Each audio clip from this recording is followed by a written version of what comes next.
Então, vamos começar. O meu nome é Max William, eu sou filósofo de formação e agora no ILPC eu sou psicanalista em deformação e estamos aqui nessa jornada para eu apresentar esse trabalho em congresso psicanalítico. Eu sempre apresentei trabalho em outra área. Gostaria de fazer um esforço para apresentar um trabalho que eu pensei, senti alguns dias desses, né? Bom, antes de entrar na proposta que eu gostaria, eu acho que tem umas questões que são interessantes. Eu não consigo ser tanto assim como os meus colegas com essa espontaneidade, ainda mais sendo a primeira vez. Mesmo assim, eu vou tentar fazer esse esforço para encaminhar as coisas de um modo um pouco mais sereno. Faz pensar nessa proposta foi um dos dias que eu estava na academia, fazendo exercícios de musculação, e na hora de ir embora, eu me deparo com uma situação incomum. Estava com a cabeça baixa e com um saco cheio, repleto de chocolate, ao lado, dentro e fora. E aí eu, indo embora, quase que me despedindo, olhei para aquela situação, virei para ela brincando assim, e disse, né, tá comendo escondido, né, tá comendo escondido para não dar um pedaço para ninguém, né.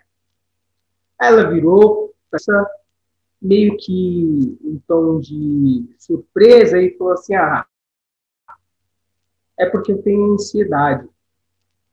Eu falei, mesmo, ansiedade. E quem foi que te falou que você tem ansiedade? Quem me disse foi a minha psicóloga. Mesmo? E de qual ordem você acha que essa ansiedade? Ela falou, pessoal, Max, eu não sei. Né? Eu parei o tratamento, mas mesmo assim eu sei que eu tenho. Nesse momento que ela disse isso, eu escuto uma moça diante desse cenário, tendo que trabalhar em ritmo de pandemia, com uma academia não tão lotada, mas mesmo assim tendo que sustentar. E disse, poxa, deve ser difícil, né? Aí ela sorriu também e eu fui embora. Descendo as escadas, indo para minha casa, eu contar, né, sobre as dificuldades desses momentos que a gente está vivendo. E aí, ao decorrer do caminho, eu pensando como olhar, né, essa pandemia, quais as chaves de leitura que eu teria, como que foi pensando nessa pergunta que eu me fiz diante dessa situação, diante dessa moça indo para casa, que eu cheguei à seguinte reflexão: será que estamos numa pandemia de sentido ou seria de sintoma?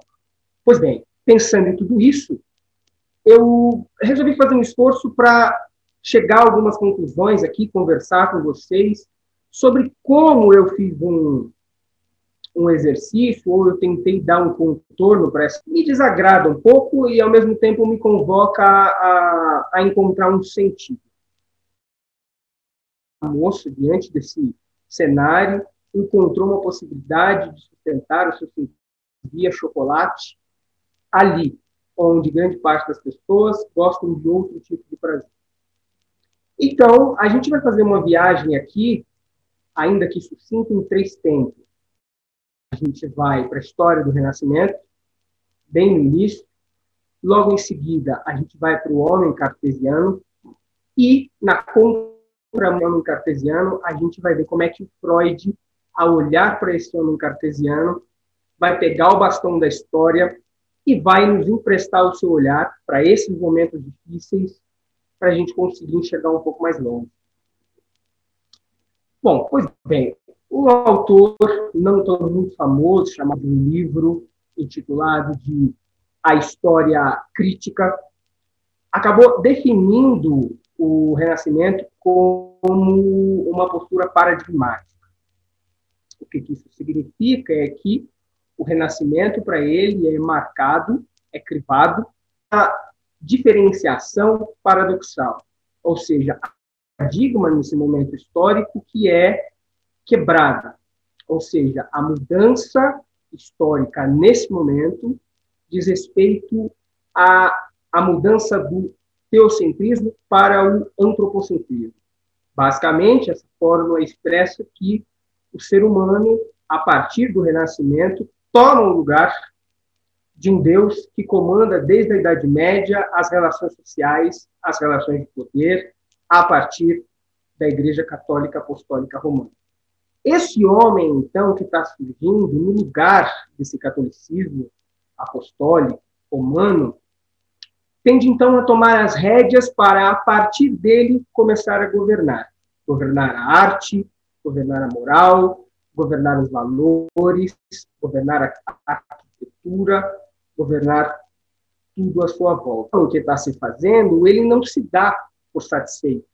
E por ele não se dar por satisfeito, ele pega, de certo modo, ele empresta um ideal de homem que, filósofo muito conhecido no século XVII, recebe e dá continuidade, que é o então chamado filósofo René Descartes.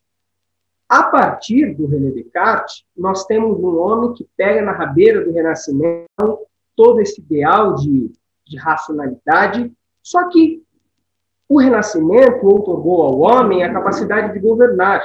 O Descartes dá ao homem não só a capacidade de governar, mas dá a ele a capacidade de governar a partir da racionalidade e mais a partir da existência. A partir do filósofo, os seres humanos não passam a só a governar todas as coisas, passam a encontrar fundamentos para as suas existências, começam a agir. Pois bem, nós achamos, então, nós achávamos, na verdade, que o homem não se surpreenderia e ficaria por aí, especificamente na racionalidade.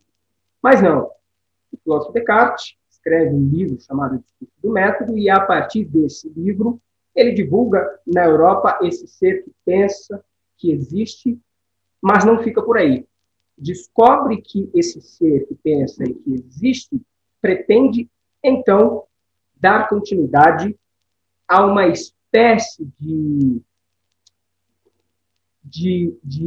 sujeito pensante que não encontra nada que não seja para fora dessa racionalidade, para fora desse sujeito pensante, para além dessa racionalidade. Ele descobre, então, métodos dos quais vai fundamentar a medicina, a matemática, tantos outros. E o homem, então, acredita nessa crença de que vai ser senhor de si mesmo.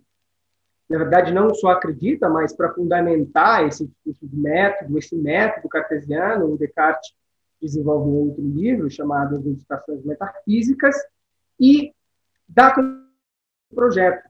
Só que a coisa começa a ficar um pouco preocupada, né? Porque o projeto cartesiano é esse projeto de senhor de si, personalidade. Só que na mesma medida que esse homem cartesiano se vê cercado desses valores de consciência, desses valores racionais, outros pensadores estão se sobressaindo e alcançando e desenvolvendo também movimentos contra essa coisa de total consciência, contra essa coisa de total racionalidade. E aí, no bojo de toda essa discussão, no fundamento de toda essa discussão, emerge uma escola, uma outra escola, depois do Renascimento, depois da Idade Moderna, depois dos modernos, depois do Descartes, que é a escola da suspeita.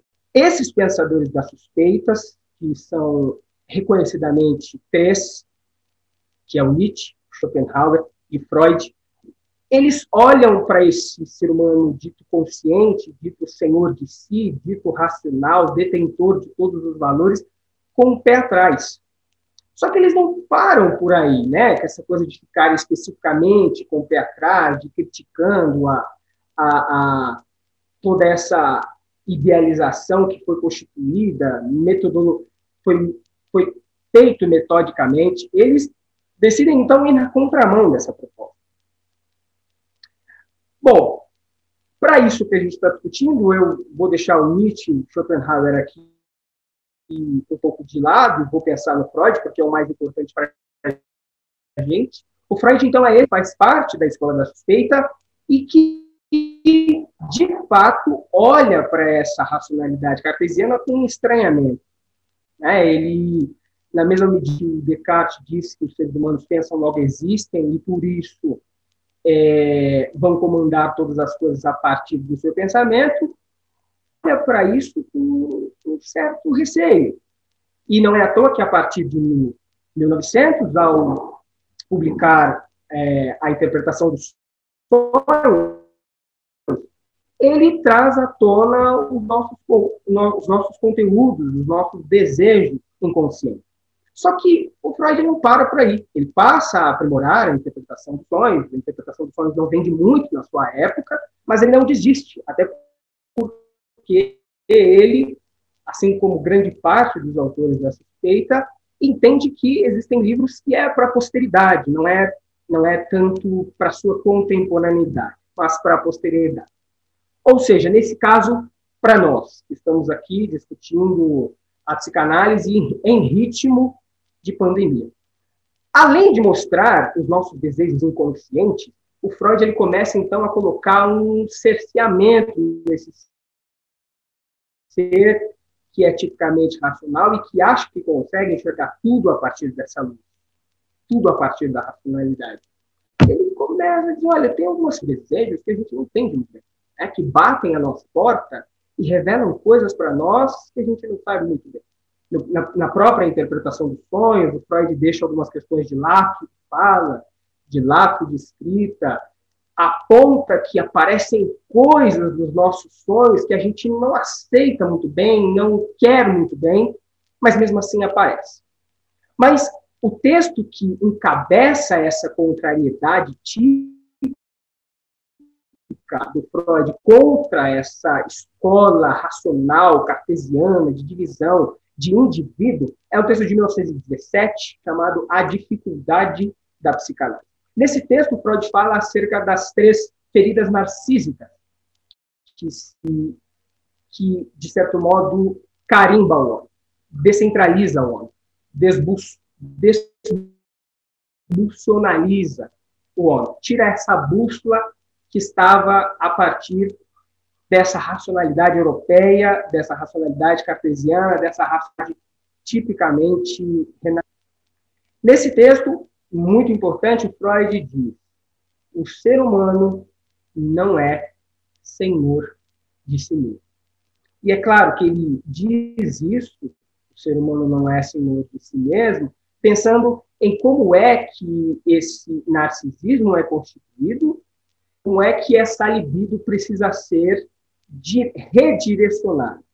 A partir disso, então, esse ser humano começa a descobrir a interpretação do sonho. A partir desse texto de 1917, essa dificuldade que tem para a psicanálise, de que, bom, tem coisas aí que não nos apetece tanto, que está para além do nosso controle.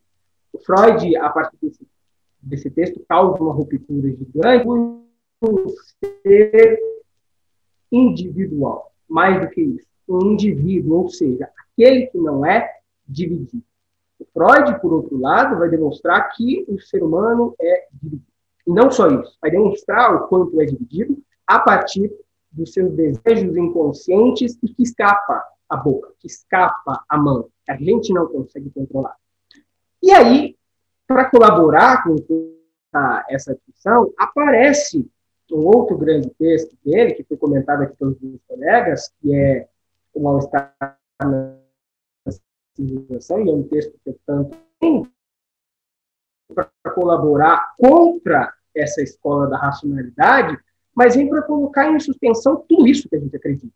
Como que vamos dar conta, ou como acho que Melanie disse recentemente, né, de que a gente precisa o tempo todo colocar alguma coisa, e se não conseguir, deixou essa interrogação, Túlio, a partir da discussão da Maria Homem, enfim, ele vem então e diz o seguinte: olha, essas feridas narcísicas que são colocadas na testa, né, no seio dessa racionalidade cartesiana, ela não fica por aí, ela é mais ainda discutida. embutida no mal-estar da civilização, porque uma das partes centrais do mal-estar da civilização é o quanto que o Freud faz a separação entre homem e natureza, entre ser humano e natureza, ou qual que é o grande projeto racional da civilização, que é separar homem e natureza. Né? Ele diz que somos civilizados na medida em que conseguimos nos relacionar das leis e nos diferenciar da natureza, nos afastando. Pois bem, né, a gente se afastou tanto da natureza que agora ela caiu na nossa cabeça. Caiu diretamente na nossa cabeça. E de que modo? O Freud diz que existe, no mal-estar da civilização, né, três jeitos, três modos do sofrimento entrar em contato com o ser humano. A partir do corpo, a partir da natureza e a partir das relações. Agora, nesse momento, grande parte da população, creio eu, né, porque tem bastante gente narcísica por aí, a todo custo, que esquece máscara, não faz questão nenhuma de colocar máscara, não quer saber quem está do lado, quem está aí, uma pulsão de morte virada nos 70, etc. Ele olha para essa situação, né, e Freud diz, bom, falhou, né? Olhando para essa situação a partir do olhar de Freud, a gente vê que falhou. A natureza agora cai na nossa cabeça de modo que nos convida ao sofrimento. Só que o ser humano ele não aceita muito bem essa coisa de, como as minhas colegas e os meus colegas disseram aqui, de não conseguir colocar nada no lugar. Ele quer colocar no lugar. O ser humano, no geral, ele faz questão de sempre tentar colocar alguma coisa no lugar. Não é à toa que, em outro texto chamado Inibição, Sintoma e Medo, o Freud vai dizer que o humano ele é sintético, ou seja, ele quer resolver o problema. Ele não pode deixar coisa faltando, não pode estar de fora. Só que agora está. Por que que está? Porque a gente, diante desse cenário de pandemia mundial, tem um vírus generalizado, completo, sintetizá-lo, né? Organizá-lo, para organizar a vida novamente e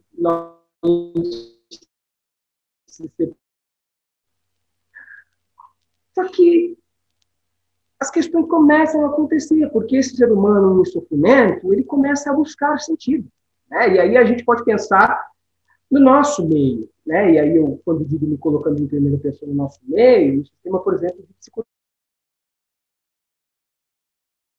hipótese nenhuma essa coisa de sair do set enquanto lugar físico, né? Não enquanto lugar do analista, como disse uma outra colega que eu esqueci o nome aqui. Ou seja, encontramos possibilidade de continuar. E aí, quando eu digo sentido, eu me refiro a pelo menos 3 polos do sentido. Esse sentido enquanto sensação, esse sentido enquanto a chegada em algum lugar, e esse sentido de eu preciso me identificar, eu preciso ter associações, eu preciso estar em conexão. A gente, nesse momento, contra o sofrimento, contra essa natureza que caiu na nossa cabeça, contra o vírus, nos mobilizamos para continuar. Enquanto analista, enquanto psicólogo, as igrejas encontraram as suas possibilidades, mesmo quando a lei estava barrando os seus cultos, o sistema comercial, de todo modo, tentou encontrar uma outra possibilidade, máscara, álcool em gel, ou seja, de todo modo. Só que, ainda que assim seja, ainda que em busca de sentido, ainda em busca de direção, de lugar, de sensação, ainda assim nós não estamos livres dos nossos sintomas. Isso que o Freud chama também, em inibição, sintoma e medo, de indício e um substitutivo de um desejo insatisfeito que vai gerar um complexo patogênico, aparece.